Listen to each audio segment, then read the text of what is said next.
Hello everyone, welcome to my channel. আজকে সোমবার আর দুর্গাপুজোর মহাচতুর্থী। আজকে আমাদের স্কুল হয়ে ছুটি হয়ে যাচ্ছে। যে পরিবারটার সঙ্গে আমরা প্রত্যেক দিন এত ঘন্টা থাকি, সেই পরিবারটাকে ছেড়ে আবার একটা মাস থাকতে হবে। মানে যখন ছুটিটা শুরু হয় ভালো তো লাগেই বটে, কিন্তু মনটা খারাপও ভীষণ হয় যে আবার এতদিন কারোর সঙ্গে দেখা হবে না। এই যেটা আমাদের কাঞ্চন স্যার এবছরই লাস্ট আছে, নভেম্বরে স্যারের রিটায়ারমেন্ট। এরপরে স্যারের যখন রিটায়ারমেন্ট হবে সেই ব্লগও আমি আপনাদের সঙ্গে অবশ্যই শেয়ার করব। আর ওই যে ওটা মিতালিদি ভীষণ ছাত্র দরদি টিচার, উনি একজন ছাত্রের সঙ্গে কথা বলছেন। আর আমরা এই ফাঁকে সবাই সঙ্গে সবাই একটু ছবি টবি তুলে নিচ্ছি। এই একটা মাস কী করে আর কাটাবো, এই ছবিগুলো দেখে সবাইয়ের সঙ্গে মেমোরি যেগুলো তৈরি হলো আজকে, সেগুলো দেখে দেখতে দেখতে হয়তো একটা মাস কেটে যাবে। ছবি টবি তো আমাদের তোলা হয়ে গেছে, এবার ভাবছি আমরা সবাইয়ের সঙ্গে আর একটু সময় কাটাবো। আর শুধু মুখে কি আর গল্প হয় বলুন? তার জন্য ভাবলাম কোথাও গিয়ে একটু বসি, একটু কিছু খাই, মানে লাঞ্চটা একসঙ্গে করি আর কি। তারপরে যে যার পথে যা যার বাড়িতে ফিরে যাবে। তো যাই হোক না কেন, সবাই তো গেল না, যাদের পক্ষে সম্ভব হলো তারা সবাই মিলে আমরা চলেছি লাঞ্চ করতে এই আশেপাশে একটা রেস্টুরেন্টে আর কি।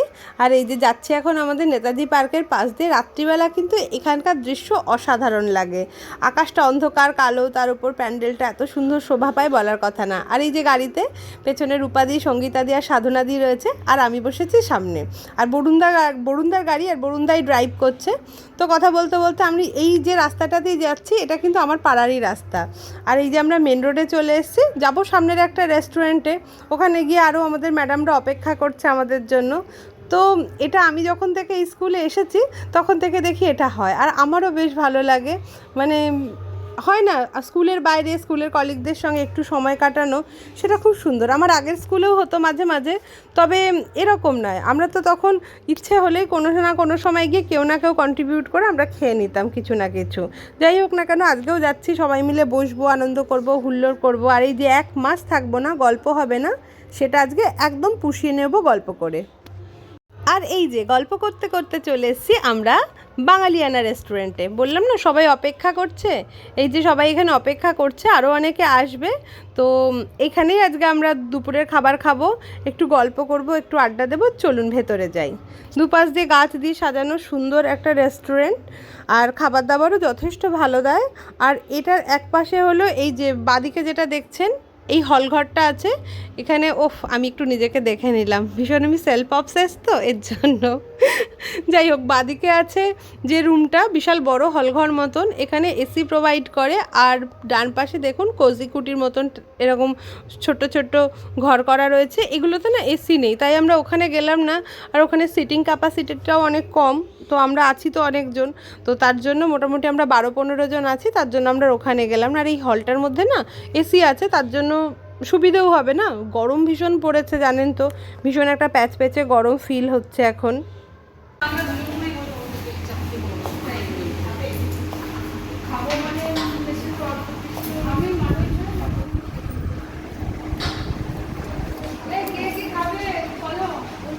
প্রথমে স্টার্টার অর্ডার করি, মেনু কার্ডটা দিক, দেখুন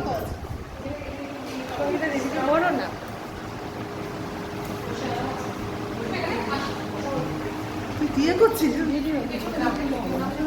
কেন এই সবাইকে স্টার্টার দেখো। আর এই যে শতরূপা আমাদের আগে বেরিয়েছে, আর বলেছি যা তুই গিয়ে প্রথমে অর্ডার দে, আমি যাচ্ছি। আর ও কি করছে, এই ফাঁকে ঠাকুর দেখে বেড়াচ্ছিল, মানে মোস্ট ফাঁকিবাজি করলো। অন্য বিষয় করে না, কিন্তু আজ করলো। দিয়েছি প্রথমে কে খাবে? আমি খাবো, সবাই খাবে।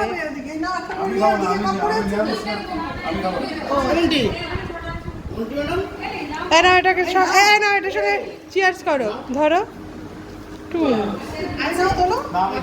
হবে না।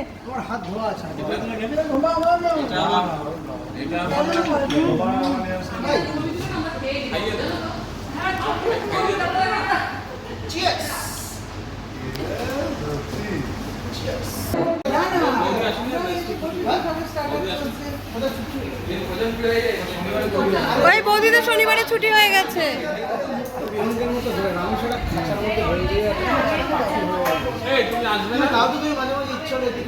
ওয়াও, চলে এসছে নুডলস।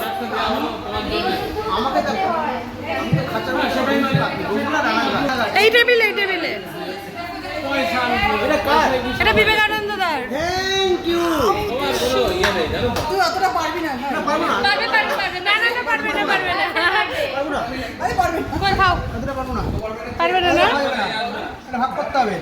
আরে খাও না।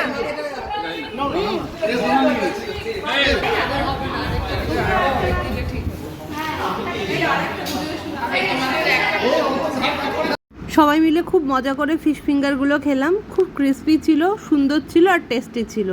মনে হচ্ছিল আর একটু করে খাই, কিন্তু এরপরে যখন একটু মেন কোর্সে আমাদের বিরিয়ানি ছিল, সুতরাং এই যে বিরিয়ানি চলে এসছে, সঙ্গে রায়তা রয়েছে, গ্রেভি রয়েছে, আর এটা ছিল চিকেন বিরিয়ানি। খুব লাইট ছিল, মানে বিরিয়ানিটা খাওয়ার পরে মনে হচ্ছিল না বিরিয়ানি খেয়েছি, সুতরাং সেই অসুবিধাটাও হচ্ছিল না। অনেক সময় হয়ে যায় না সমস্যা। তো যাই হোক, এখন বিরিয়ানি চলে এসছে, সবাই প্লেটে নিয়েছে। এবার জমিয়ে লাঞ্চটা করতে হবে আর কি। যাই হোক, বিরিয়ানিটা দেখেই লোভ লাগছে, তাই না? আচ্ছা, আপনাদের মধ্যে কাদের কাদের পুজোতে বিরিয়ানি খাওয়ার প্ল্যান আছে? কোথায় গিয়ে খাচ্ছেন? হ্যাঁ, আমাদের তো এখানে সেখানে হলেই হয়, অনেকের আবার ফ্যাসিনেশন থাকে না কোথাও একটা ভালো জায়গায় গিয়ে খাবো। এই যে এবার টেস্ট করে নিলাম, দারুণ ছিল, সুপার। আর বিশ্বাস করুন, এত রিজনেবল ছিল না রেস্টুরেন্টটা। এত কিছু খাওয়ার পরে আমাদের মোট 2130 টাকা বিল হলো। ভাবতে পারেন, এতজনের খাবার মাত্র 2130 টাকা। পেট পুজো করে বিল টিল দিয়ে আমরা বাইরে চলে এসেছি, ভীষণ হাঁপিয়ে গেছি, কিন্তু তবুও ছবি তো তুলতেই হবে না, ছবি না তুললে হবে না। সুতরাং শেষবেলায় একটু ছবি টবি তুলে নিলাম আমরা। আর এরপরে এই যে সবাই আস্তে আস্তে টোটো ধরে, এখান থেকে জাস্ট একটু দূরেই স্টেশন, তাহেরপুর স্টেশন। তো সবাই স্টেশনে চলে যাচ্ছে, আমিও যাব, ওরা আগে যাক। সবাই বাই বাই বলছে। কীরকম যেন মনে হচ্ছে না, কাছের মানুষ দূরে যাচ্ছে, সত্যি বলছি সেরকম মনে হচ্ছে। মানে ওদের দাঁড়িয়ে এরমভাবে বাই বাই আমি কখনো করি না, আমি আগেই চলে আসি স্কুল থেকে। যাই হোক না কেন, সবার পুজো ভালো কাটুক। আরও 1 মাস পরে সবার সঙ্গে দেখা হবে। এবার আমারও ফেরার পালা। তো আমিও একটা টোটো ধরে নিলাম, ফিরবো বাড়িতে। রইলো আর কয়েকজন, ওরাও এক্ষুনি চলে যাবে। যাই হোক, আপনাদের সবাইয়েরও পুজো ভালো কাটুক, সুন্দর কাটুক। বাড়ির পরিবারের সবাইকে নিয়ে, বন্ধুবান্ধব নিয়ে খুব মজা করুন, আর সাবধানে থাকুন, আর সবাই যত্ন রাখুন।